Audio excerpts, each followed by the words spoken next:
నమస్తే, welcome to Suman TV. YSR Kadapa జిల్లా రాజంపేట. నేను మీ సుధాకర్. 2019 ఫిబ్రవరి 14 ఇదే రోజు యావత్ భారతదేశం తీవ్ర విషాద ఛాయలు అలుముకున్నాయి. జమ్మూ శ్రీనగర్ ప్రధాన రహదారిలో 40 మంది భారత సైనికులు ప్రయాణిస్తుండగా పుల్వామా బాంబు దాడి జరిగింది. ఈ ఘటనకు నిదర్శనంగా ఈ రోజు రాజంపేట పట్టణం శాన్వి ఇంటర్నేషనల్ స్కూల్ విద్యార్థులు మానవహారంగా ఉండి వీర జవాన్లకు నివాళులర్పించడం జరిగింది. ఈ ఘటనను ఉద్దేశించి శాన్వి ఇంటర్నేషనల్ స్కూల్ అధినేత కొండూరు శరత్ కుమార్ రాజు మనతో ఉన్నారు. ఆయన మాటల్లో తెలుసుకుందాం. భారతదేశ సార్వభౌమత్వాన్ని భద్రతని కాపాడేందుకు ఈ దేశంలో సిఆర్పిఎఫ్ జవాన్లు వాళ్ళు చేస్తున్న పాత్ర చాలా గొప్పది.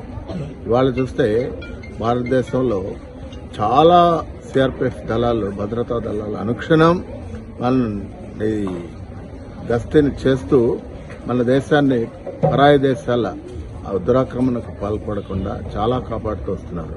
మరి మా పక్కన పొరుగు దేశమైన పాకిస్తానీయులు మన దేశాన్ని ఎప్పుడెప్పుడు దొంగచాటును దెబ్బతీయాలనే ఉద్దేశంతో 2019లో సిఆర్పిఎఫ్ దళాలు ప్రయాణిస్తున్న ఈ వ్యాన్ ని ఆత్మాహుతి దళాలతో జైషే మహమ్మద్ అనే టెర్రరిస్ట్ సంస్థ ఈ జవాన్లను చంపి మానసికంగా మన సైనికులను ఆత్మస్థైర్యాన్ని దెబ్బతీయాలనే ఉద్దేశంతో ఒక దురుద్దేశంతో పెరికి చర్యగా ఆ ఆత్మాహుతి బాంబు పెట్టడం జరిగింది. తద్వారా విలువైన 40 మంది ప్రాణాలు సిఆర్పిఎఫ్ దళాలు పోగొట్టుకోవడం జరిగింది.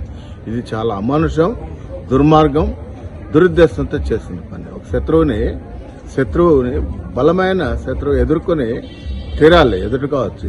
అలా కాకుండా పెరిగి పొందే చర్యగా దొంగదారుని బయట వేయడం చాలా దుర్మార్గం.